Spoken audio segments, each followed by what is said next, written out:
they wanted to see them, they would certainly have been able to do so. You know what? That is maybe the 10th time you have cited that figure today. It is. And I have not heard anyone other than you ever cite that figure. Who told you that 90 to 95% of your emails were in the State Department system?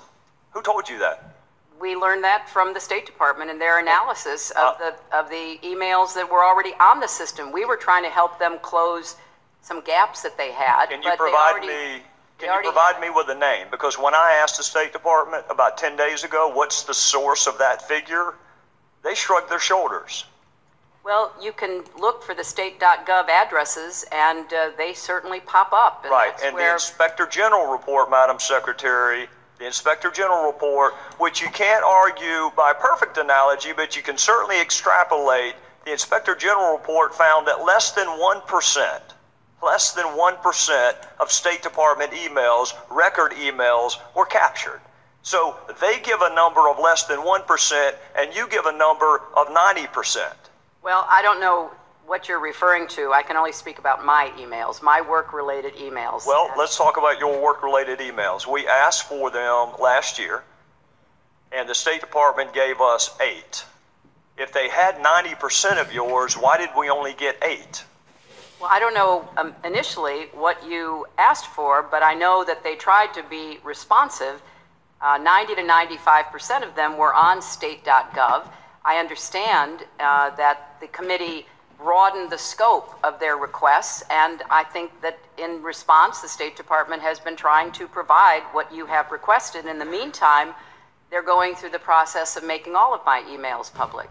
You think our first request, there were only 8 emails responsive to our first request? I can't speak to it. I believe your first request was for Benghazi, and I believe that the State Department did a diligent search. Then I believe you expanded it to Libya and weapons and maybe a few other terms, and I believe they conducted The Chairman sent a perjury referral to the Justice Department that is ludicrous on its face. Then he sent another referral accusing Secretary Clinton of obstructing justice.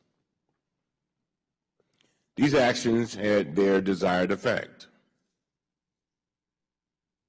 They kept repeating the headline that Hillary Clinton is under investigation. Over the next 5 days, this committee will hold 3 hearings focused directly on Hillary Clinton. 1 today, 1 Monday, and 1 Tuesday.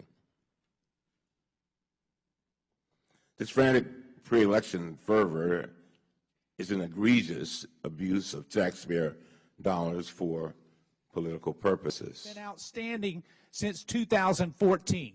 So the public asked for it in 2014. The ranking member asked for it 5 days ago, and you got it to him before this hearing. Do you not see a double standard there? I see 2 things, Mr. Congressman. One is this is part of the material we just received from the FBI. So we did not have it until last month. The FOIA request, you sent this information to the person who requested the FOIA as well? That FOIA, I would have to find out. All right, because here's the interesting other aspect. You made a caution, and I quote, "The department has concerns about the public release of these documents. FOIA markings and redactions reflect the fact that the documents are currently being processed for FOIA and have undergone an initial review. However, the preparation of these documents for the public release has not yet been completed, but yet they released them." Do you not see a problem with that? Mr. Meadows, we try to the best of our ability to respond to committees of Congress. That is a priority. But it is with unbelievable speed when it fits the narrative that you want to do. So here's my request of you, Ambassador. I've got 2.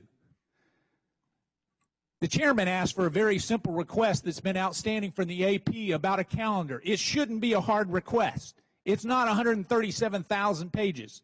Can you respond in the same length of time that you responded to the ranking member in 5 days? The answer to that, sir, is whether or not there is any information that we have to call out on those calendars. You've been looking at it since 2010 for the AP. I would think that eventually you'd be able to do it 5 days. Sir? All right, here's the last one because I'm running out of time. 2 years ago, I asked you a question in Foreign Affairs under sworn testimony.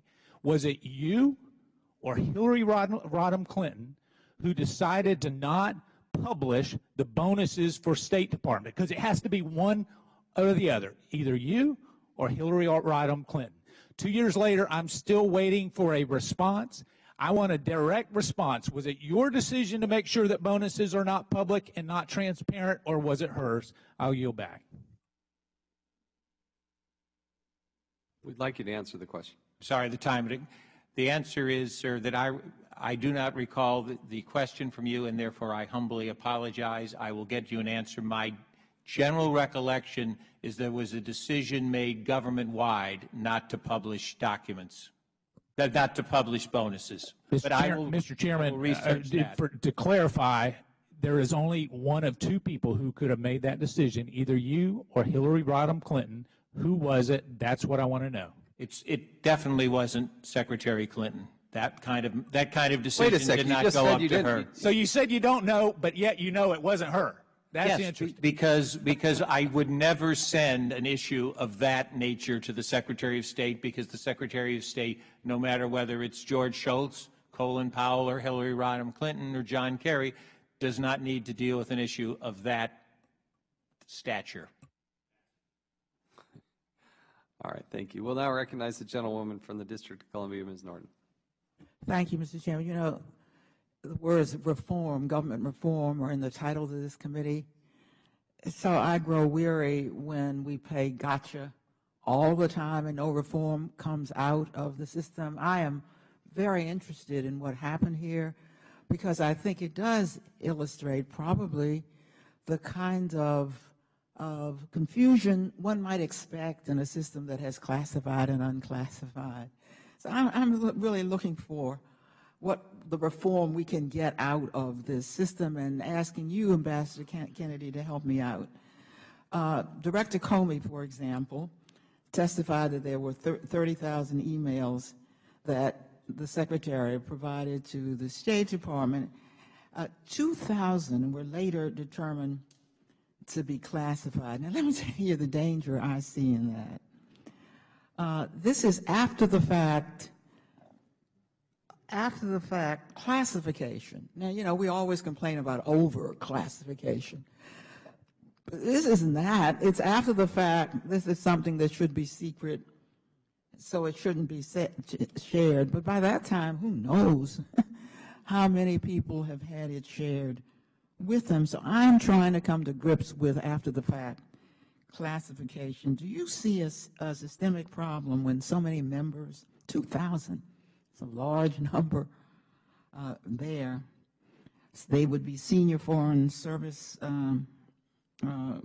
members, could have been writing information they believed to be unclassified just to be overturned, God knows when, by FOIA, in which case everybody would say, oops, I just didn't know. Now, and apparently for those 2,000, at least 1,000 people were on these emails. Could I ask you, what advice does the State Department give its employees about the possibility of retroactive classification? Does it warn them that these emails are not classified now, but don't share them because they're subject to being reclassified as classified? Documents that we are reviewing in both the two stages of disaggregation first. Okay. Well, last question. I've exceeded my time, but how do I get Hillary Clinton's calendars? Why does that take so long? The original FOIA request came in 2010, and you're arguing in court that you still can't get it done by the end of the year. A judge has had to intervene to force you to produce calendars. How difficult is a calendar? Who's in charge of that, by the way? Mr. Chairman, when we have 30,000 FOIA requests pending, we also have requirements under statute to do what is called historical declassification, in which we have moved 26 million pages in the last 5 years. Okay, wait. All I'm trying to talk about is Hillary Clinton's emails, or Hillary Clinton's calendars. I would like to see, as chairman of the Oversight Committee, I would like to see Hillary Clinton's calendars. When can you provide that to me? I will find a time and get back. I will find when that is and get back to you. When will you get back to me by? By Tuesday? By Tuesday, I can give you an idea when that information might be available. If I might, sir, the AP request was actually, for the calendars, was actually part of a larger swath of 6 FOIA requests that we're engaged in.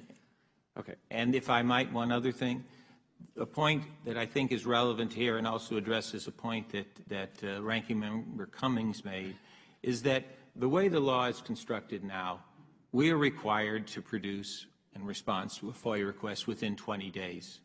Given the volume of request, given the complexity of request, given the classified material, given our other statutory document requests for the Foreign Relations Series, the historical declassification, there is simply no way, Mr. Chairman, that I can deal with every government agency and 275 posts within 20 days. That is simply a physical impossibility. That's why we're being sued, because I cannot, literally, unless I turn the entire State Department off of every national security mission it had and put it exclusively on FOIA. Now, eventually, I would produce no new documents, and I wouldn't have a FOIA problem. But there is a true resource, time, and other issues that have to be dealt with here, sir. So, just to be clear, I would like to know how many different versions of calendars Hillary Clinton has, and I'd like to know when you can provide to this committee her calendars while she was serving as Secretary of State, and you'll get back to me in roughly a week. Is that fair? I can get back to you with a report on how our processing is coming. Yes, sir, because what we were doing for all these FOIA requests, we were treating my request is not a FOIA request, okay? I understand I don't understand the FOIA part, but I'm just asking you. I understand fully. I think this becomes the 24th request that this committee has made of us in the last year, and we've already produced. That's not bad. 108. We've already provided this committee with 185,000 pages of documents, and we will continue to work with this committee to provide more. Thank you. We now recognize the gentleman from Massachusetts, Mr. Lynch. Thank you, Mr. Chairman. I do want to point out that you went over a little bit on your time, and I just pray for equal time. Thank you. Mr. Kennedy, first of all, I want to thank the witnesses for cooperating with the committee and helping us with our work. I want to ask you about the former Secretary Powell's emails from his AOL account. And I want to point out that he served between 2001 and 2005 as Secretary of State. And during his tenure, there were 92 million data breaches that